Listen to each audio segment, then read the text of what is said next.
সব জান্নাতি চলে গেছে, ইমানদার যারা আছে একজন বাকি আছে। হাদিসে আসছে হাবওয়ান আও কাবওয়ান, এটা কি করবে? দৌড়াইতে দৌড়াইতে বের হবে, জাহান্নামের কিনারায় যাবে। তো হাবওয়ান মানে হামাগুড়ি দিয়ে, কাবওয়ান মানে হলো আপনার অর্ধ শরীরে। অর্ধ শরীর কারে কয়? মানে পুরো শরীরটা দাঁড়াইতে পারে না, এই কোনো মতে আপনার যায় আসে এরকম। এটা সুন্দর একটা বাংলা হলো অধোবদন, কি মানে অর্ধ শরীর আর কি। জাহান্নামের কিনারায় যখন দাঁড়ায় থাকবে, দাঁড়ানোর পর মুকবিলুন বিওয়াজহিহি আলান নার, চেহারাটা তখনও জাহান্নামের দিকে। আল্লাহরে বলবে কদ কাশাবানি রিহুহা, আল্লাহ জাহান্নামের লু হাওয়া আমাকে ঝলসে দিস। ও আহরাকানি যাকাউহা, জ্বলন্ত অঙ্গার আমাকে পুড়িয়ে দিয়েছ। ইসরিফ ওয়াজহি আনিন নার, আল্লাহ আমার চেহারাটা জাহান্নাম থেকে একটু ফিরিয়ে দেন। আল্লাহ বললে ফিরিয়ে দিলে আর কিছু চাইবে না? না, আর কিচ্ছু চাবো না, একদম আপনার শপথ করে কইতেছে। আল্লাহরে বললে কয় আমি তোমারে ফিরিয়ে দিলে তুমি চাইবা, আমি শিওর। আল্লাহ বলতেছে আর তুমি নিশ্চিত চাইবা? আল্লাহ আমি চাবো না, আপনি ফিরিয়ে দিয়েই দেখেন। আল্লাহ চেহারাটা ফিরিয়ে দিবে, শুধু জাহান্নামের দিক থেকে অন্যদিকে ফিরিয়ে দিবে, বাস। ফিরিয়ে দিছে, দেওয়ার পর দেখে একটা সুন্দর গাছ, এটা বুখারীতে না, এটা মুসলিম শরীফে আছে, আব্দুল্লাহ ইবনে মাসউদের বর্ণনা। গাছের নিচে গেছে, যাওয়ার পর রসালো গাছ, এই গাছের নিচে গিয়ে কয় আল্লাহ মনে হয় আমার মতো নেয়ামত দুনিয়ার আর কাউরে দেয় নেই। আসলে জান্নাতীরা তো কত নেয়ামত আছে জানেও না। তাকায় দেখবে আরেকটা গাছ, ওই গাছটা প্রথম গাছের চাইতে আরো কোটি গুণ বেশি সুন্দর। আল্লাহ আদনিনি মিন হাদিহি শাজারা লিআস্তাযিল্লা বিযিল্লিহা ওয়া আশরাবা মিন মাইহা, ওটার কাছে নিয়ে যান। আল্লাহ কয় ওয়াদা না করলা, কয়টাই শেষ, আর কিছু যাবো না। দ্বিতীয় গাছের কাছে নেওয়ার পর গাছের পানি পান করে, এবার তাকায় দেখে তুদাউ লাহু শাজারাতুন ইনদা বাবিল জান্নাহ হিয়া আহসানু মিনাল উলাইয়িন, প্রথম দুই গাছের চেয়ে কোটি গুণ বেশি সুন্দর জান্নাতের দরজায় আরেকটা গাছ। এবার বুখারীতে চলে আসি আবার। ওই বান্দা আল্লাহকে বলবে কাররিবনি ইলা বাবিল জান্নাহ, আল্লাহ জান্নাতের দরজার কাছে একটু নিয়ে যান না। আল্লাহ বলবে লাআল্লাকা ইন আতাইতুকা সাআলতানি গায়রা, আমি তোমারে যদি দরজার কাছে নেই তুমি আবার কিছু চাইবা। বলবে ইউতিল্লাহা মিন উহুদিন ওয়া মাওয়াসিকা, অনেকগুলা ওয়াদা দিবে আল্লাহ, আমি আর কিচ্ছু যাবো না, একটা না অনেকগুলা ওয়াদা। যারা স্কুলে পড়ছেন স্যারের কাছে মাঝে মাঝে অপরাধে ধরা খাইছেন না? কয় খান নাই, খাইছেন তো। আমরা ওইরকম ধরা খাইলে কি কইতাম? আজকের মতো স্যার মাফ করেন, আর হবে না, যত ওয়াদা স্যার করাইতেছে সবই কিন্তু কই জি কিচ্ছু হবে না, মনে মনে কই আজকে ছাইরা দেন, কালকে না বুঝবো বাকিটা। আল্লাহকে অসংখ্য অগণিত ওয়াদা করবে বান্দা, আল্লাহ ওইখানে নিয়ে যান আমারে। ওর কথা হইলো আগে নেক না, পরে যাওয়ার। অনেকগুলা ওয়াদা দেওয়ার পর আল্লাহ ওরে যখন জান্নাতের দরজার কাছে নেওয়ার পর ওই বান্দা, মুসলিম শরীফের বর্ণনা, জান্নাতীদের আওয়াজ তার কানে আসবে, বুখারীর বর্ণনা দরজা দিয়ে জান্নাতের নিয়ামত দেখতে পাবে। জান্নাতের নিয়ামত যখন দেখবে, দেখার পর ওই বান্দা সাকাতা মাশা আল্লাহু আইয়াসকুতা, অনেকক্ষণ চুপ রইছে, কারণ ওয়াদা তো অনেকগুলা করছে, কিছু কয় না, চুপচাপ রইছে। এক পর্যায়ে আল্লাহরে ডাক দিছে, আল্লাহ আদখিলনিল জান্নাহ, আমারে ভিতরে ঢুকাইয়া দেন। আল্লাহ কি কইছে দেখেন, ওয়াইলাকা ইবনা আদম মা আগদারাকা, আদম সন্তান তুমি বড় গাদ্দার। আল্লাহ বলবে মা আগদারাকা, তুমি বড় গাদ্দার, খালি ওয়াদা খেলাফ করো। আল্লাহ আর কিছু চাবো না, আপনি খালি ভিতরে নিয়ে যান। আচ্ছা ভিতরে নিলে আর কি চাই? আল্লাহকে খালি বলতে থাকবে আল্লাহ নেন নেন নেন। হাদিসে আসছে লা ইয়াজালু ইয়াদুল্লাহ, লা ইয়াজালু ইয়াদুল্লাহ, আল্লাহরে ডাকতে থাকবে আল্লাহ আল্লাহ আল্লাহ, জান্নাত দেন না দেন না দেন না। বাচ্চা যেমন মারে আম্মা আম্মা আম্মা আম্মা, এক পর্যায়ে বাচ্চারে কোলে নিয়ে নেয়। বান্দা যখন বলতে থাকবে আল্লাহ আল্লাহ, হাদিসে আসছে হাত্তা দাহিকার রব, আল্লাহ হাইসা দিবে, হাইসা দিবে, হেসে দিবে। আল্লাহর হাসির কথা বলে আমগো নবীও হাইসা দিছে, সুবহানাল্লাহ। আমগো হুজুররা যখন এই হাদিস পড়ায়, হুজুররাও হাসছে। এই হাদিস শুইনা বইলা হাসা সুন্নত, আপনারা হাসছেন একটু হাসেন, ঠিক আছে। মুসলমান সেখানে হাসে যেখানে আল্লাহ হাসে, দেখছেন আমগো হাসির দলিল আল্লাহ, সুবহানাল্লাহ। জান্নাতে দেওয়ার পর আরেক ঘটনা করছে, এ নাকি জান্নাতে গেলে আর কিছু চাইবো না, ভিতরে গিয়ে আরেকটা হয়েছে। এটা আবার আছে বুখারীর 6571 নম্বর হাদিস। আল্লাহরে আইসা কয় আল্লাহ ইন্নাহা মাল জান্নাত তো পরিপূর্ণ, আমি কই থাকবো? আইসা কয় কার তুমি যাও, কয় ইন্নাহা মাল আল্লাহ পরিপূর্ণ, দুইবার কয় যাও তুমি, কয় ইন্নাহা মাল পরিপূর্ণ, আল্লাহ কারটা যাও, মানে যারটা তো তার। এখন এই বান্দারে আল্লাহ কয় তামান্না মিন কাজা, আচ্ছা ঠিক আছে ওইটা চাও আমার কাছে, আল্লাহ শিখাই দিবে, ওইটা চাও, ওইটা চাও, চাও চাও। চাইতেছে, খালি চাইতেছে চাইতেছে, হাত্তা তানকাতি বিহিল আমানি, সব চাওয়া শেষ, আর কিছু নাই। কয় না, শেষ শেষ। ইন্নালাকা মিসলাদ দুনিয়া ওয়া আশারাতা আমসালিহা, তোমাকে দুনিয়া আর দুনিয়ার সমপরিমাণ আরো 10টা, মোট 11টা দুনিয়ার সমান একটা জান্নাতের বালাখানার মালিক বানায় দিল। সামান্য ইমান, সরিষার দানা পরিমাণ ইমান। বলেন আমার সাথে, আমরা শিরিক মুক্ত, কুফুর মুক্ত, বেদাত মুক্ত, বিশুদ্ধ আকীদা নিয়ে ইমানের সাথে আল্লাহর কাছে গিয়ে তার রহমতের চাদরে আবদ্ধ হয়ে সবাই যেন একসাথে জান্নাতে যেতে পারি। আল্লাহ তৌফিক দান করেন। কিয়ামতের ময়দানে আদম থেকে কিয়ামত পর্যন্ত যত মানুষ এসেছে এবং আসবে, সবার নেতা আমি মুহাম্মদ হব। ওয়াহাল তাদরুনা মিম্মা যালিকা ইউজমাউন নাসুল আউয়ালিনা ওয়াল আখিরিনা ফি সাঈদিন ওয়াহিদিন ইউসমিউহুমুদ দাঈ ওয়া ইয়ানফুযুহুমুল বাসার ويبلغ الناس من الغم والكرب ما لا يطيقون ولا يحتملون। রাসূলুল্লাহ সাল্লাল্লাহু আলাইহি সাল্লাম বলেন, তোমরা কি জানো আমি কেন নেতা হব, কিভাবে হব? আদম থেকে কিয়ামত পর্যন্ত যত মানুষ আছে সবাইকে একটা মাঠের মধ্যে উপস্থিত করা হবে। উপস্থিত করার পর ইউসমিউহুমুদ দাঈ, উপস্থিত করার পর একজন আহ্বানকারী তাদেরকে আহ্বান করবে। এই এক আহ্বানকারীর আহ্বান, একজনের ডাক কিয়ামতের ময়দানের সবাই একসাথে শুনতে পাবে, একসাথে, দেরি হবে না। আমাদেরকে রাস্তাঘাটে যখন হঠাৎ কেউ ডাক দেয় আমরা কি করি? কে ডাকলো? হঠাৎ তাকাই। কিয়ামতের ময়দানের সব মানুষগুলা এই ডাক শুই না একসাথে তাকাবে যে কে ডাকলো।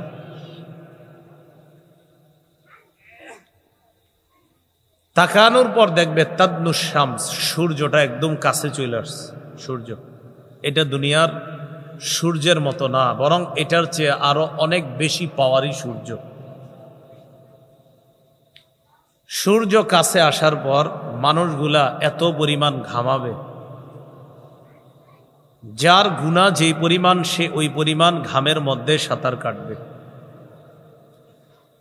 হাদিসে আসছে কারো কারো ঘাম তার আশেপাশে 70 গজ পর্যন্ত ছড়ায়া যাবে, শুধু তার ঘাম।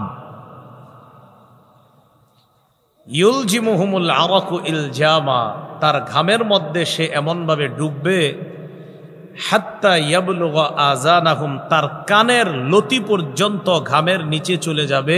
নাকটা কোনোভাবে ঘামের নিচে যাবে আর উঠবে, কোনো মতে হাবুডুবু খেতে থাকবে। কারো হাঁটু পরিমাণ, কারো কোমর পরিমাণ, কারো বুক পরিমাণ এই অবস্থা চলবে। মানুষের এত ভয়ঙ্কর পরিস্থিতি হবে, মা লা ইউতিকুনা, যেটা সহনীয় পর্যায়ের হবে না, যেটা ধারণ করার ক্ষমতা তাদের নাই। ওয়ালা ইয়াহতামিলুনা, আর এটা যে লম্বা সময় ধারণ করে বহন করবে এই ভয়ঙ্কর পরিস্থিতি, এরকম অবস্থাও মানুষের নাই। কি করবে এখন? নবীর এই জবাবটা, বাংলাটা যদি পারেন সারা জীবন মনে রাখবেন, ডেলি কয়েকবার এটা মাথায় আনবেন। বাংলাটা বলছি আমি।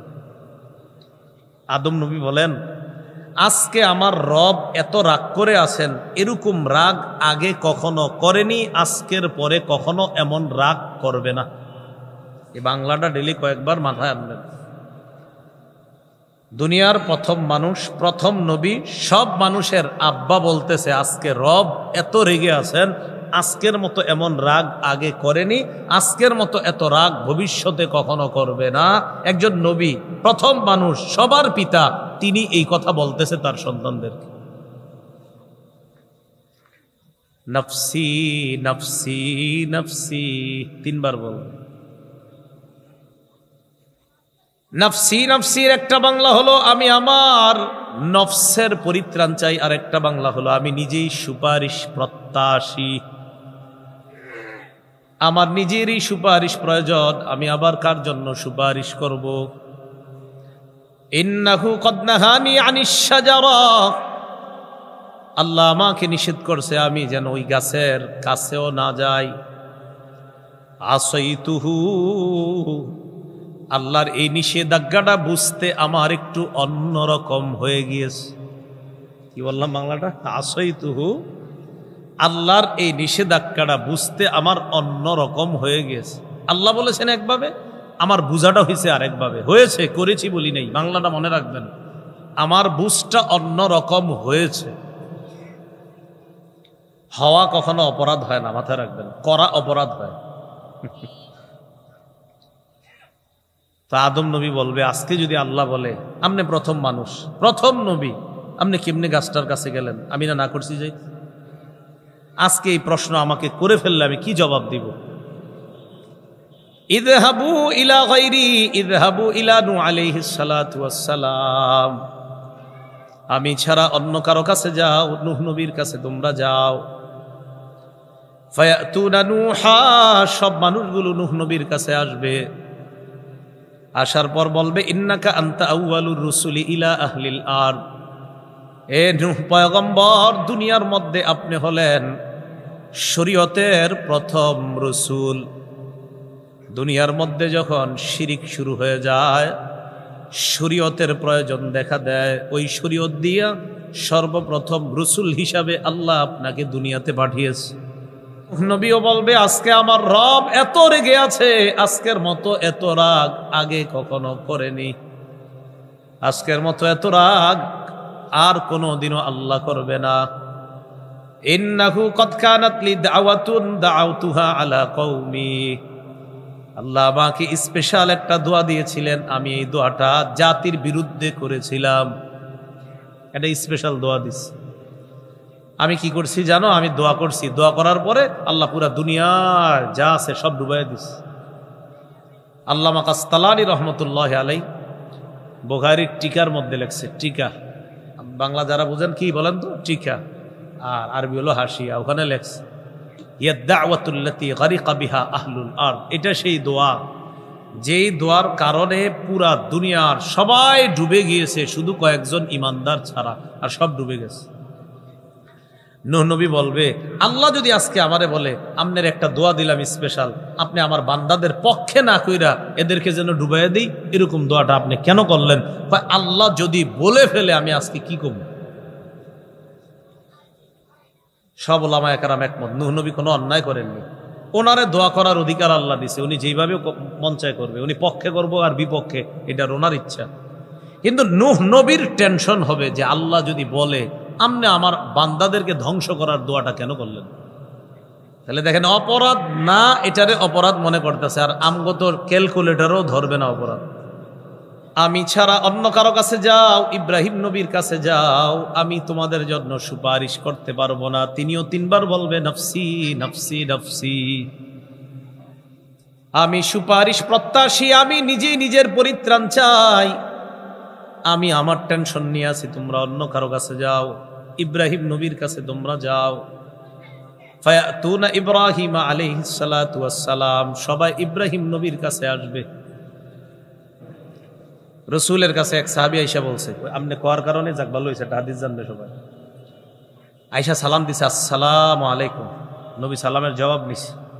সালামের জবাব নেওয়ার পর লোকটা বসে গেছে। নবী বললেন, আশারুন, আল্লাহ তারে 10টা সওয়াব দিস। কত নাকি? 10। আরেকজন আসছে, আসার পর বললেন, আসসালামু আলাইকুম রহমাতুল্লাহ, রহমাতুল্লাহটা বাড়াইছে। এটা বলার পর বসে গেছে। নবীজি বললেন, 20 20 নাকি। আরেকজন আয়েশা বললেন, আসসালামু আলাইকুম রহমাতুল্লাহি ওয়া বারাকাতুহু। সালামের জবাব নবী নিলেন, লোকটা বসে গেছে। নবী বললেন, 30 নাকি। আরেকটা শিথিল বর্ণনায় আছে, এক ব্যক্তি আসছে, আসার পর সালাম দিছে, আরেকটু বাড়াইছে। নবী বললেন, 40 নাকি। কত নাকি? এই 40 পর্যন্ত আপনার পাওয়া যায়, কিন্তু আনফরচুনেটলি 90টা কোত্থেকে আসলো? হয়তো কেউ প্রথম বলে ফেলছে, তখন থেকে আপনার শুরু হয়ে গেছে আর কি 90। তো এই আর কি বিষয়গুলো। আমিও ছোটবেলা থেকে জানতাম ইব্রাহিম নবী খলিল, কিন্তু রসুল ইন্তেকালের 5 দিন আগে জানা গেছে, না শুধু ইব্রাহিম নবী খলিল না, আমি মুহাম্মদকেও আল্লাহ খলিল বানাইছি। ইন্তেকালের মাত্র 5 দিন আগে। হাদিসটাও কইরা ফেলি, মুসলিম শরীফের হাদিস। রাসূল সাল্লাল্লাহু আলাইহি সাল্লাম বলেন, ইন্নাল্লাহা ইত্তাখাযানি খলিলান কামাত্তাখাযা ইব্রাহিমা খলিলা। শোনো, ইব্রাহিম নবীরে আল্লাহ যেমন খলিল বানাইছে, আমাকেও আল্লাহ তেমন খলিল হিসাবে গ্রহণ করছে, মানে অন্তরঙ্গ বন্ধু। লাউইত্তাখাযতু খলিলান লাত্তাখাযতু আবা বকরিন খলিলা। আমি যদি দুনিয়ার কাউকে অন্তরঙ্গ বন্ধু বানাইতাম তো আবু বকরকে আমার খলিল বানাইতাম, কিন্তু আমি বানাইতে পারতেছি না। কারণ আমার রব আমারে খলিল হিসাবে অলরেডি গ্রহণ করে ফেলছে। তাহলে খলিল কয়জন? 2 জন। ইব্রাহিম নবী খলিলুল্লাহ, আমাদের নবী খলিলুল্লাহ, আবার হাবিবুল্লাহ। সুবহানাল্লাহ, মনে থাকবে নি? আল্লাহ মনে রাখার তৌফিক। আবার 10 দিন পরে এটাই করবেন, জিগাই না, এটা বলবেন না। এজন্য আমরা মাহফিলে যেখানে যাব, কোনো নতুন বিষয় যদি যেটা জানি, বিশুদ্ধ কোনো বিষয়, এটা আমরা আরেকজনের কাছে প্রচার করে দিব ইনশাআল্লাহ। তো উনি বলার কারণে আপনারা কিন্তু একটা হাদিস জেনে ফেলছেন, এজন্য উনিও ভালো কাজ করছে। ইব্রাহিম নবীর কাছে সবাই গেছে, যাওয়ার পর কয়, আপনি আল্লাহর নবী আর দুনিয়ার মানুষের মধ্যে প্রথম খলিল। এই জন্য আমি প্রথম বলছি, কারণ আমগো নবী তো 5 দিন, ইন্তেকালের 5 দিন আগে বলছে, ইব্রাহিম নবী যেমন খলিল, আমিও খলিল। আর জাতি যখন মেলায় যায়, যাওয়ার পর এরা যেই সমস্ত দেবদেবীদের পূজা করে, তাদের ঘরের মধ্যে ঢুকলাম। ঢুকার পর ফাজআলাহুম জুযাদান ইল্লা কাবীরাল লাহুম, ছোট ছোট যত দেবদেবী ছিল সবগুলারে টুকরা টুকরা করছে, ইল্লা কাবীরাল লাহুম, বড়টা ছাড়া। লাআল্লাহুম ইলাইহি ইয়ারজিউন, যেন সবাই আয়েশা বড়টার কাছে যায়, যাওয়ার পর যেন বলে, ও বড় মিয়া, ও বড় খোদা, ছোট খোদাগুলার এই অবস্থা কেন হইল? ছাত্র ভাই যারা আছেন, দুরুসুল বালাগাত বা মুখতাসারুল মানি পড়ে থাকলে এটা সহজে বুঝার কথা। তো ইব্রাহিম নবী বললেন, কাবীরুহুম হাযা, তাদের এই বড়টা। এরা বুঝছে কি এই বড়টা? ও এটা। ইব্রাহিম নবী বুঝাইছে, না এটা। আল্লাহ যদি আজকে আমারে বলে, আপনি এমন কথা কেন বললেন যেটাতে হেরা বুঝছে আরেকটা, আপনি বুঝাইছেন নিজেরে, আমি কি জবাব দিব? দেখছেন নি, কোনো অপরাধ না, কিন্তু মনে করবে এটা অপরাধ। 3 নাম্বার, উনি ওনার বিবিরে নিয়ে রওনা করছে মিশরের উপর দিয়ে। আমি আদমের ছেলে, সেই হিসাবে আমরা ভাই বোন, কিছুক্ষণ এই পরিচয় দিলে কোনো সমস্যা নাই। আল্লাহ যদি বলে আপনার কাছে সমস্যা নাই, কিন্তু আপনি এমন কথা কেন বললেন, আমি কি জবাব দিব? নাফসি নাফসি নাফসি, আমি এই 3 টেনশন নিয়ে আছি, তোমরা অন্য কারো কাছে যাও, আমি সুপারিশ করতে পারবো না। ইযহাবু ইলা গায়রি ইযহাবু ইলা মূসা আলাইহিস সালাতু ওয়াস সালাম, আমি ছাড়া অন্য কারো কাছে যাও, মূসা নবীর কাছে যাও। দুনিয়ার মধ্যে একজনকে আমি হত্যা করেছিলাম, যাকে হত্যা করার হুকুম আমাকে দেওয়া হয় নাই। একজনকে ঘুষি মারছি, মরে গেছে। ঘুষি মারলে যে মরে যাবে উনি কি জানতেন? ফাওয়াকাযাহু মূসা ফাকাদা আলাইহি, ঘুষি মারছে, মরে গেছে। আল্লাহ জানে এটা কিরম ঘুষি ছিল। মারা যাওয়ার পর মূসা নবী আল্লাহকে বলেছিলেন, রব্বি ইন্নী যালামতু নাফসি ফাগফিরলি, আল্লাহ আমি জুলুম করেছি নিজের উপর, আমাকে তুমি ক্ষমা করে দাও। কোরআনে আছে, আল্লাহ বলেন ফাগফারা লাহ, আল্লাহ মূসা নবীকে ক্ষমা করে দিছে। তো ক্ষমা করে দিলে তো আর কোনো সমস্যাই নেই। কিন্তু মূসা নবী মনে করবে, যদি বইলা ফেলে যে আপনি একজন নবী হইছেন ভবিষ্যতে, 25 বছরের কাছাকাছি বয়সের সময় এই আপনার ইয়াটা হয়েছে, ওই যে লোকটা মারা গেছে। তো মূসা নবী তো তখনও নবুয়ত পায় নাই। কিন্তু আল্লাহ যদি আমারে বলে, আমি তো আপনারে তারে মারার হুকুম দেই নেই, আপনি মারলেন কেন? বলবে না। আল্লাহ কয়, যদি বলে ফেলে যে আপনার মতো লোক এইটা ঠিক হয় নাই করাটা, যদি বলে ফেলে আমারে, আমি কি করব? আমি এই টেনশনটায় আছি, নাফসি নাফসি নাফসি 3 বার বলবে। আমি নিজেই সুপারিশ প্রত্যাশী। ইযহাবু ইলা গায়রি ইযহাবু ইলা ঈসা আলাইহিস সালাতু ওয়াস সালাম, আমি ছাড়া অন্য কারো কাছে যাও, ঈসা নবীর কাছে যাও। ফায়াতুনা ঈসা, সবাই ঈসা নবীর কাছে যাবে। যাওয়ার পর বলবে, লা তারা ইলা মা নাহনু ফীহি, ঈসা আমাদের বিপদ কি আপনি দেখেন না? আনতা রাসূলুল্লাহ ওয়া কালিমাতুহু আলকাহা ইলা মারইয়াম রূহুম মিন, আপনি হলেন আল্লাহর রাসূল, আল্লাহর কালিমা, যেই কালিমা আল্লাহ মারিয়ামের মধ্যে নিক্ষেপ করেছেন। বাবা ছাড়া আপনাকে দুনিয়ার মধ্যে এনে আল্লাহ তার কুদরত প্রকাশ করে দিয়েছেন। বাপ সারা মানুষ বানাইতে আল্লাহ পারেন, এটা দেখাই দিচ্ছে। এই জায়গা আবার একটু ইয়াস, এই জায়গাটা এই যে ঈসা নবী, বাবা মাটির তৈরি তাই সন্তানও মাটির তৈরি, এটা আমরা বলি। এখন আমগরে যদি কেউ বলে বাবা মাটির তৈরি তাই সন্তান মাটির তৈরি, ঈসা নবীর তো বাপই নাই, তিনি কিসের তৈরি? মানে আমগরে আটকাইতে চাই এটা বইলা। ঈসা নবীর কি নাই? আরে কানাকা কি নাই? তো উনি কিসের তৈরি? আমরা বলি আর কি বাপ মাটি তাই সন্তানও মাটি হবে, তো ঈসা নবীর তো আব্বাই নাই, এটা বইলে বলে আমগো এক ওহাবি হুজুরে আটকাই দেয়, এরকম কয় আর কি ওই বিভিন্ন জায়গায়। এটার জবাব হলো কোরআন ঠিক মতো বললে এটার জবাব আছে। তো আমার একদিন একজনে বলার পর আমি বলছি কোরআনের ওই আয়াত ছাড়া উনি মনে হয় আগে পরে সব গবেষণা করে ফেলছে, শুধু ওইটা ছাড়া। কোনটা? আমি সূরা আলী ইমরানের 59 থেকে 63 নম্বর আয়াতে আছে ঈসা নবীর আল্লাহ কেমনে বানাইছে। সুবহানাল্লাহ। ইন্না মাসালা ঈসা ইনদাল্লাহি কামাসালি আদম, ঈসা নবীর দৃষ্টান্ত আল্লাহর কাছে আদমের মতো। খালাকাহু মিন তুরাব, আল্লাহ আদমরে যেমনে বানাইছে ঈসারও এমনি বানাইছে, আদমরে মাটি দিয়ে বানাইছে, ঈসারও মাটি দিয়ে বানাইছে। কি যুক্তি দিয়ে আটকাই দিয়েছে ওয়াহাবি হুজুর। তাহলে বলেন তো ঈসা নবীর সৃষ্টি আল্লাহর কাছে কোন নবীর মতো?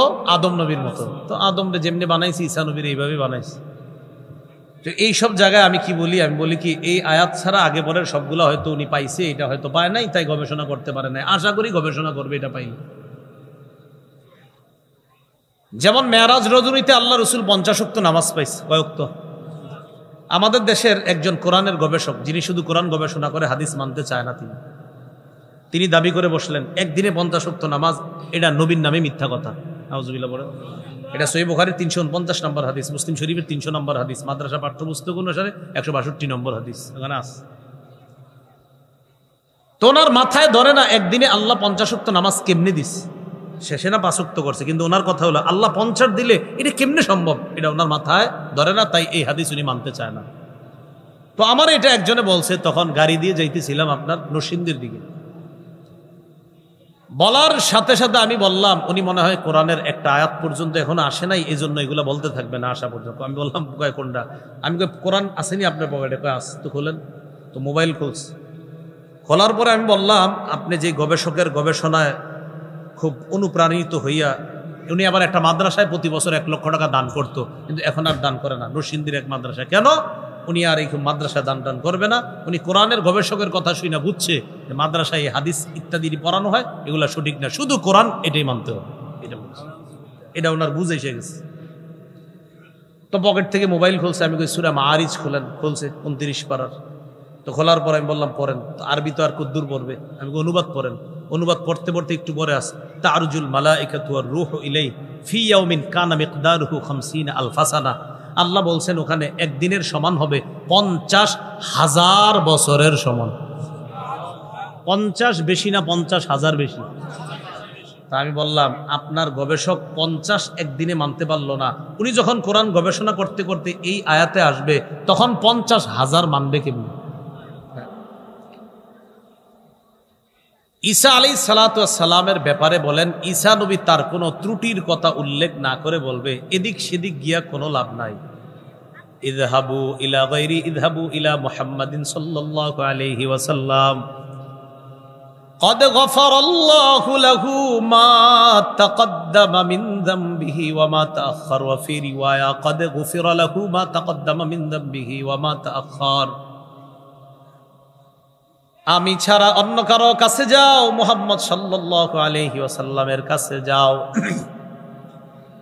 মুহাম্মদ তিনি হলেন এমন একজন নবী যার আগে পরে কোনো গুনাহ নাই। যাও যাও, ওনার আগে পরে সব মাফ, সব মাফ, ওনার কাছে যাও। ফায়াতুন্নি, সবাই আমার কাছে আসবে। ফাআনতালিকু হাত্তা আতি তাহতাল আরশ, আমার কাছে আসার পর আমি আরশের নিচে যাব, যাওয়ার পর আকাউ সাজিদান লিরাব্বি, আমি সিজদার মধ্যে পড়ে যাব। কোথায়? সিজদায় পড়ে যাব। সিজদায় পড়ে যাওয়ার পর ফায়াদাউনি আইয়াশ ফায়াদাউনি মাশা আল্লাহ, আল্লাহ যতক্ষণ মন চায় ততক্ষণ আমাকে সিজদার মধ্যে রাখবেন। বিসমিল্লাহ। সিজদার মধ্যে যখন আমি থাকবো, আল্লাহু আলহামদুলিল্লাহ, সুম্মা ইয়াফতাহুল্লাহু লি মিন মাহামিদিহি ওয়া হুসনিস সানাই আলাইহি, আল্লাহ আমাকে এমন কিছু প্রশংসা করার জন্য বাক্য শিখাইয়া দিবে যা আমার আগে আর কাউকে শিখায় নাই। আহমাদুহু বিতাহমিদিন ইউআল্লিমুনিহি, আমি এমন প্রশংসা করব যে প্রশংসা করাটা আল্লাহ আমাকে শিখাইয়া দিবে। এমনি এমনি আমার প্রশংসা করবে। আমি সিজদায় পরে প্রশংসা করতে করতে এক পর্যায়ে আমাকে বলা হবে ইরফা রাসাক, মাথা উঠান। মাথা উঠানোর পর তিনটা কথা বলা হবে। বলেন কয়টা? এক নাম্বার সাল তুত, যা মন চায় চান দেওয়া হবে।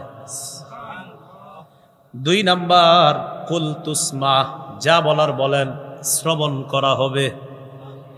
তিন নাম্বার অশফা তুষাফা, সুপারিশ করেন মঞ্জুর করা হবে। নবীজি সাল্লাল্লাহু আলাইহি ওয়াসাল্লামের সুপারিশে বিচার ব্যবস্থা তৈরি হবে, বিচার শুরু হবে। বিচার সারা, হিসাব সারা। আল্লাহ বলবেন আদখিল মিন উম্মাতিকা মিনাল বাবিল আইমান মিন আবওয়াবিল জান্নাহ মান লা হিসাব আলাইহিম। হিসাব ছাড়া আপনার উম্মতের অসংখ্য অগণিত একদল উম্মত। এক বর্ণনায় ৭০ আলফান, ৭০,০০০, আরেক বর্ণনায় ৭০০ আলফিন, ৭ লাখ বিনা হিসাবে জান্নাতের ডান পাশের দরজা দিয়ে ভিতরে প্রবেশ করায়া দেন। এগো কোনো হিসাব হইব না, এগো হিসাব নেওয়াই দরকার নেই। রাসূল বলেন জান্নাতের কপাট কত বড় জানো? এক দরজা। আন্নামা বাইনা মিসরাইনি মিন মাসারি'i আবওয়াবিল জান্নাহ কামা বাইনা মক্কা ওয়া হিময়ার আও কামা বাইনা মক্কা ওয়া বুসরা। মক্কা থেকে ইয়ামানের সনআ অথবা মক্কা থেকে বসরার দূরত্ব যত, জান্নাতের একটা দরজার দুই পাশের কপাটের দূরত্ব এই পরিমাণ। কাফেরের ঘর কত বড় জানেননি? কাফেরের ঘর বুখারীতে আসছে, কিতাবুর রিকাকে কমল অধ্যায় আছে ইমাম বুখারী।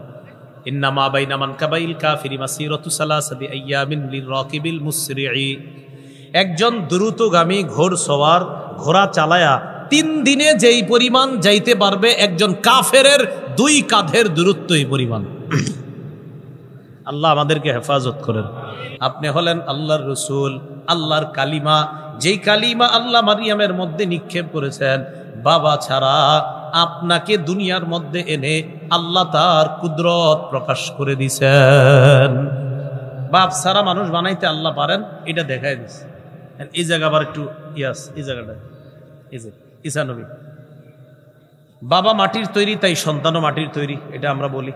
এখন আমগরে যদি কেউ বলে বাবা মাটির তৈরি তাই সন্তান মাটির তৈরি, ঈসা নবীর তো বাপই নাই, তিনি কিসের তৈরি? মানে আমগরে আটকাইতেছে এটা বইলা। ঈসা নবীর কি নাই? আর কানাকা কি নাই? তো উনি কিসের তৈরি? আমরা বলি আর কি বাপ মাটি তাই সন্তানও মাটি হবে। তো ঈসা নবীর তো আব্বাই নাই, এটা বইলে বলে আমগো এক ওহাবি হুজুরে আটকাই দেয়, এরকম কয় আর কি ওই বিভিন্ন জায়গায়। এটার জবাব হলো কোরআন ঠিক মতো বললে এটার জবাব আছে।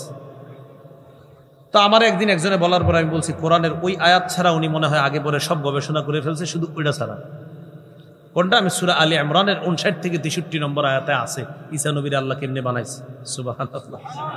ইন্না মাসালা ঈসা ইনদাল্লাহি কামাসালি আদম। ঈসা নবীর দৃষ্টান্ত আল্লাহর কাছে আদমের মতো। খলাকাহু মিন তুরাব। আল্লাহ আদমরে যেমনে বানাইছে ঈসারও এমনি বানাইছে। আদমরে মাটি দিয়া বানাইছে, ঈসারও মাটি দিয়া বানাইছে। আমাদের দেশের একজন কোরআনের গবেষক, যিনি শুধু কোরআন গবেষণা করে, হাদিস মানতে চায় না, তিনি দাবি করে বসলেন একদিনে 50 ওয়াক্ত নামাজ এটা নবীর নামে মিথ্যা কথা। নাউজুবিল্লাহ বলে। এটা সহিহ বুখারীর 349 নম্বর হাদিস, মুসলিম শরীফের 300 নম্বর হাদিস, মাদ্রাসা পাঠ্যপুস্তক অনুসারে 162 নম্বর হাদিস এখানে আছে।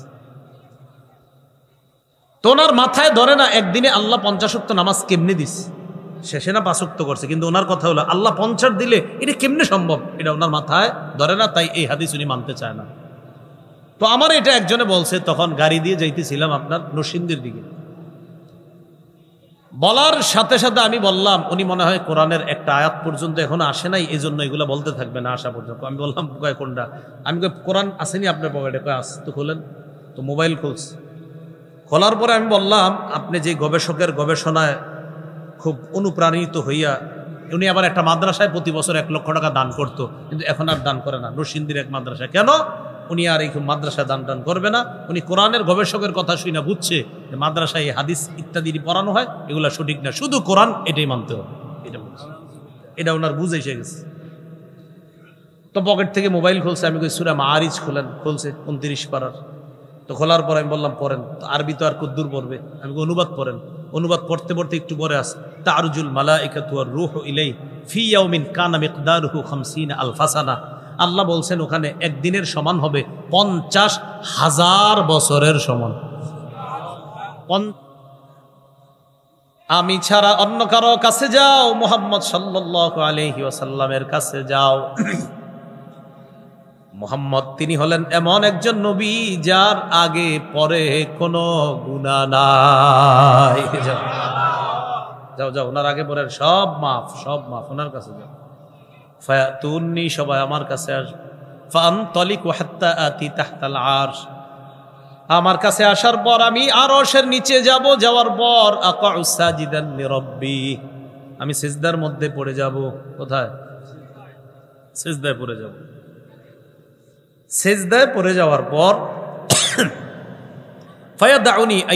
ফায়াদাউনি মা শা আল্লাহ, আল্লাহ যতক্ষণ মন চায় ততক্ষণ আমাকে সিজদার মধ্যে রাখবেন। বিসমিল্লাহ।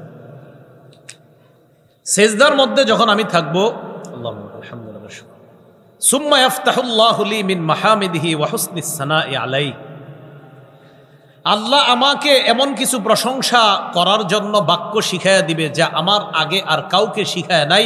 আহমাদুহু বিতাহমিদিন ইউআল্লিমুনিহি, আমি এমন প্রশংসা করব যে প্রশংসা করাটা আল্লাহ আমাকে শিখায়া দিবে। এমনি এমনি আমার প্রশংসা করবে। আমি সিজদায় পড়ে প্রশংসা করতে করতে এক পর্যায়ে আমাকে বলা হবে ইরফা রাসাক, মাথা উঠান। মাথা উঠানোর পর তিনটা কথা বলা হবে। বলেন কয়টা? এক নাম্বার সাল তুত, যা মন চায় চান দেওয়া হবে। দুই নাম্বার কুল তুসমা, যা বলার বলেন শ্রবণ করা হবে।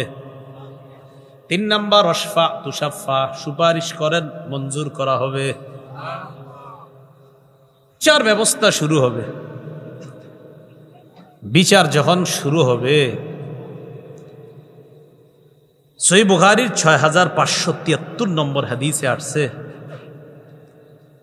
সাহাবায়ে কেরাম রাসূলুল্লাহ সাল্লাল্লাহু আলাইহি সাল্লামকে প্রশ্ন করলেন, হাল নারা রাব্বানা ইয়াউমাল কিয়ামা, হুজুর একটা কথা জানতে মন চায়, কিয়ামতের ময়দানে কি আল্লাহরে দেখমু? নবীজি জবাব দিলেন, হাল তুদারুনা ফিশ শামসি লাইসা দুনাহা সাহাব, ক্বালু লা ইয়া রাসূলুল্লাহ, নবী বললেন সূর্যের নিচে যদি মেঘ না থাকে, এই সূর্য দেখতে তোমাদের কোনো সমস্যা হয় কি না?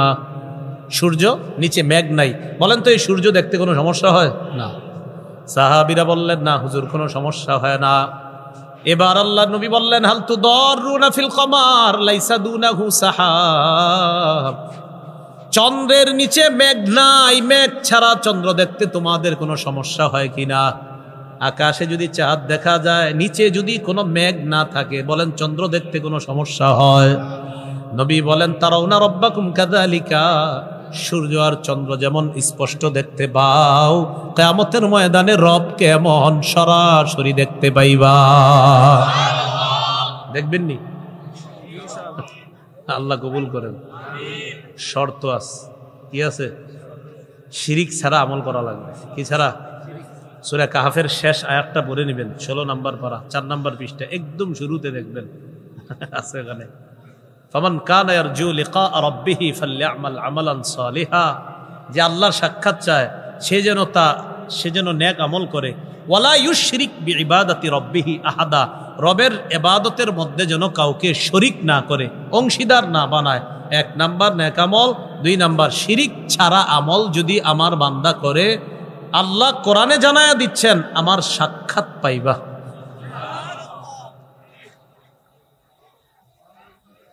তো কিয়ামতের ময়দানে ইয়াজমাউন নাস, আল্লাহ সবাইকে একত্রিত করবে, করার পর বলবে, মান কানা ইয়াবুদু শাইআন ফালইয়াত্তাবিহু, দুনিয়ার মধ্যে যে যার ইবাদত কর্তা তার অনুসরণ করো। ঘোষণা হলো, ফায়াত্তাবিউ মান কানা ইয়াবুদুশ শামসা ওয়া ইয়াত্তাবিউ মান কানা ইয়াবুদুল কমার, যারা সূর্যের পূজা করত তারা সূর্যের কাছে যাবে, যারা চন্দ্রের পূজা করত তারা চন্দ্রের সাথে যাবে। ওয়া মান কানা ইয়াবুদুত তাওয়াগীত, যারা মূর্তির পূজা করত তারা মূর্তির কাছে যাবে। ওয়া তাবকা হাদিহিল উম্মাহ ফিহা মুনাফিকুহা, এই উম্মত বাকি থাকবে, তাদের মাঝে মুনাফিকরাও বাকি থাকবে। কারা? মুনাফিকরা। উম্মত থাকবে, মুনাফিক থাকবে। তো সবাই উপস্থিত। ফায়াতিহিম রাব্বুহুম ফি গায়রি সূরাতিল্লাতী ইয়ারিফুনা, আল্লাহ সবার সামনে আসবে। সুবহানাল্লাহ। কিভাবে আসবে? ওই অবস্থায়, যে অবস্থায় বান্দা আল্লাহকে চিনবে, এমন অবস্থার বিপরীত অবস্থায় আল্লাহ বান্দার সামনে আসবে। আল্লাহরে যেমনি দেখলে চিনবো অমনি আসবে না, অন্যভাবে আসবে। আসার পর আল্লাহ বলবে আনা রব্বুকুম, আমি তোমাদের রব। সবাই বলবে নাউযু বিল্লাহি মিনকা, আমরা আল্লাহর কাছে তোমার থেকে পানা চাই, আমরা আল্লাহর কাছে তোমার থেকে পানা চাই। আল্লাহরই কিন্তু বলবে, কিন্তু আল্লাহ এমন ভাবে আসছে যে বান্দারা মনে করতেছে না এটা তো রব না, কারণ রব যেইভাবে আসলে বান্দা চিনবে ওইভাবে আসে নাই, অন্যভাবে আসছে। আসার পর কয় আমি তোমাদের রব। সবাই বলবে নাউযু বিল্লাহি মিনকা, আপনার থেকে আল্লাহর কাছে পানা চাই। আসলে আল্লাহ কিন্তু সামনে। আল্লাহ চলে যাবেন, এরপর আবার আসবে ফায়াতিহিম রাব্বুহুম ফিস সূরাতিল্লাতী ইয়ারিফুনা, যেইভাবে আল্লাহকে চিনবে ওইভাবে আল্লাহ আসবে। সুবহানাল্লাহ। আসার পর আল্লাহ বলবে আনা রব্বুকুম, আমি তোমাদের রব। সবাই বলবে নাম, হ্যাঁ আপনি আমাদের রব, আপনি আমাদের রব। ফায়ুদরাবু জিসরু জাহান্নাম, জাহান্নামের উপরে পুল তৈরি করা হবে, পুল তৈরি করা হবে, পুল। জিসরু জাহান্নাম, জাহান্নামের পুল। এই হলো কিয়ামতের ময়দান, এই হলো জান্নাত, মাঝখানে জাহান্নাম, উপরে হলো পুল, যাকে বলা হয় পুল সিরাত। বলা হয় কিয়ামতের মাঠ, জান্নাত, ওই মাঝখানে জাহান্নাম, এই উপর দিয়ে পুল হবে, এটা দিয়ে হাইটা ওই পাশে যাইতে হবে। নবী বলেন আকুনু আউয়ালা মা ইউজিজু, সর্বপ্রথম আমি এটা পার হয়ে চলে যাব। পুল স্থাপন করার পর অন্যান্য রাসূলদের কি অবস্থা হবে? পুল লাগানোর পর নবী বলেন ওয়া দুআউর রুসুলি ইয়াউমা ইদিন আল্লাহুম্মা সাল্লিম, আল্লাহুম্মা সাল্লিম। গাড়িতে মাঝে মাঝে আমার মুখ দিয়ে এটা এসে পড়ে। সব রসুলরা সেদিন বলবে আল্লাহুম্মা সাল্লিম, আল্লাহুম্মা সাল্লিম, আল্লাহ মুক্তি দাও, আল্লাহ মুক্তি দাও। রসুলরা বলবে আল্লাহ মুক্তি দাও, আল্লাহ শান্তি দাও। ভাই রসুলের যদি অবস্থা হয় আমার আপনার কি হবে? রসুলরা বলবে আল্লাহ মুক্তি দাও, আল্লাহ শান্তি দাও, আল্লাহ মুক্তি দাও। আল্লাহ এটা কি দেখতেছি, মুক্তি দাও। রসুলগণ, নবীগণ, কোনো সন্দেহ নাই তারা হিসাব ছাড়াই জান্নাতে, কিন্তু ওনারা বলবে সাল্লিম সাল্লিম, আল্লাহ শান্তি দেন, শান্তি দেন, মুক্তি দেন। নবীজি বলেন বিহি কালালি, পুলের উপরে কাটা থাকবে, মিসলু শাউকি সাদান, সাদান গাছের কাটা। কি গাছ? সাদান হলো আরবের এক জাতীয় কাঁটাযুক্ত গাছ। সাহাবীদেরকে বললেন আমার আইতুম শাউকা সাদান, ও সাহাবীরা সাদান গাছের কাটা তোমরা দেখছো নি? কয় হ্যাঁ হুজুর দেখছি তো। কয় সাদান গাছের কাটার মতো হবে পুলের কাটা, তবে গয়রা আন্না আন্নাহা লা ইয়ালামু কদরা ইজমিহা ইল্লাল্লাহ, এই কাটা কত বড় হবে আল্লাহ ছাড়া কেউ জানে না। কাঁটাটা হবে সাদান গাছের কাটার মতো, তবে বড় হবে কত আল্লাহ ছাড়া কেউ জানে না। ফাতাখতাফুন্নাস বিআমালিহিম, আমল অনুযায়ী ওই কাটা মানুষকে ধরবে, ছিনিয়ে নিবে। মিনহুমুল মুবাকু বিআমালি, কারো কারো আমল নামা এমন হবে যে আমলের কারণে ধ্বংস হয়ে যাবে। ওই যে মুনাফিক যারা, এই মুনাফিকরা পুলের উপর দিয়ে রওনা করবে, ইমানদার সাইজা রওনা করবে, বুঝাবে আমরাও ইমানদার। মুনাফিকরা রওনা করার পর কাটা তাদেরকে ধরে ফেলবে, যাইতে দিবে না। না, কোথায় যাও? জাহান্নামে যাও। ওয়া মিনহুমুল মুখারদাল বিআমালি, কেউ কেউ আবার সরিষার দানা পরিমাণ ইমান থাকার কারণে কোনো মতে হামাগুড়ি দিয়ে হলেও জান্নাতে পৌঁছে যাবে।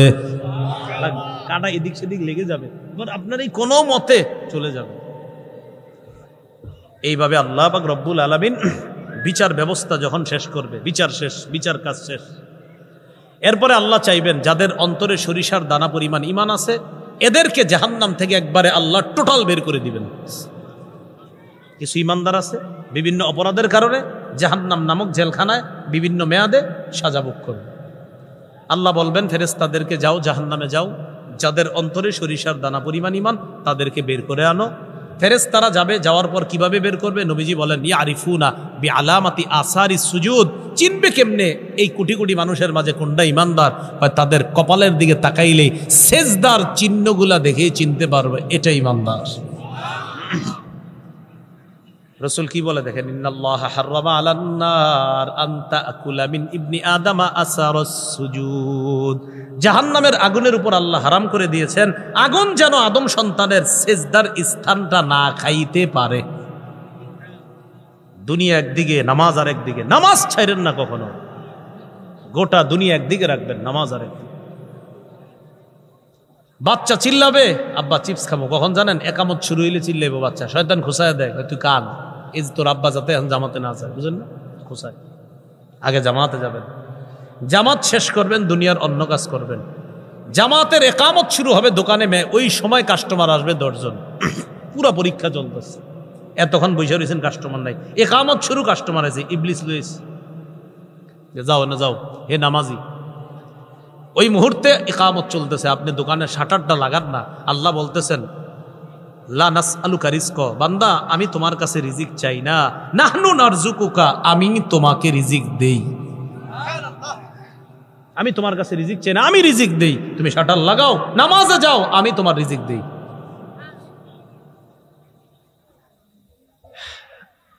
সেজদার চিহ্নগুলা দেখা চিনা তাদেরকে বের করবে যখন কদ উমতুহিশু, তাদের শরীরটা কয়লার মতো হয়ে যাবে। আদু হুমামা, লাগবে না লাগবে না, ফ্যান লাগবে না, ফ্যান লাগবে না, শেষ হয়ে গেছে, বয়ান শেষ। হ্যাঁ বসেন। আদু হুমামা, কয়লার মতো কালো হয়ে যাবে সবাই, কয়লার মতো কালো হয়ে যাবে। কালো হওয়ার পর ইউলকাউনা ফি নাহরিল হায়াত, সঞ্জীবনী নদীকে তাদেরকে ফালানো হবে। সঞ্জীবনী নদী মানে এমন নদী যেখানে ফালানোর পর তাদের কয়লা দূর হয়ে যাবে।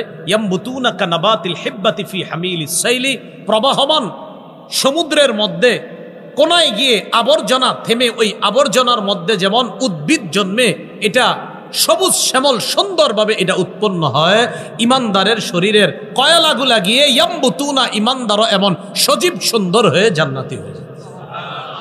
সামান্য ইমান, সরিষার দানা পরিমাণ ইমান। বলেন আমার সাথে, আমরা শিরিক মুক্ত, কুফুর মুক্ত, বেদাত মুক্ত, বিশুদ্ধ আকীদা নিয়ে ইমানের সাথে আল্লাহর কাছে গিয়ে তার রহমতের চাদরে আবদ্ধ হয়ে সবাই যেন একসাথে জান্নাতে যেতে পারি। আল্লাহ তৌফিক দান করেন। সুবহানাল্লাহি ওয়া বিহামদিহি, সুবহানাকাল্লাহুম্মা ওয়া বিহামদিকা আশহাদু আল্লা ইলাহা ইল্লা আনতা আস্তাগফিরুকা ওয়া আতুবু ইলাইক। একটা ঘোষণা শুনেন, ঘোষণা দিতে বলছে। কালান্তর প্রকাশনী থেকে ওনারা একটা কিতাব বের করছে, আমারই সংকলন করা, মিম্বরের আমানত, প্রথম খণ্ড এখানে নিয়ে আসছে। আমি মনে করি আপনারা সবাই নেন কিতাবটা। এটাতে সন্তানের 64টা অধিকার আছে। কয়টা? আগে আপনারা একটা নিয়েছিলেন মিম্বরের আমানত, ওইটা ছিল 12টা, এটাতে আরো বাড়িয়েছি প্রায় 52টা। সন্তানের 64টা অধিকার। ওলামা তোলাবা খতিব সাহেব যারা আছেন, আপনারা মিম্বরে বসে আলোচনা করতে পারেন, খুব সুন্দরভাবে সাজানো আছে এখানে। আর আপনারা সাধারণ যারা আছেন, আপনাদেরকে বলবো আপনি এবং আপনার বিবি দুজন মিলে এই 64টা অধিকার মুখস্থর মতো করে ফেলবেন।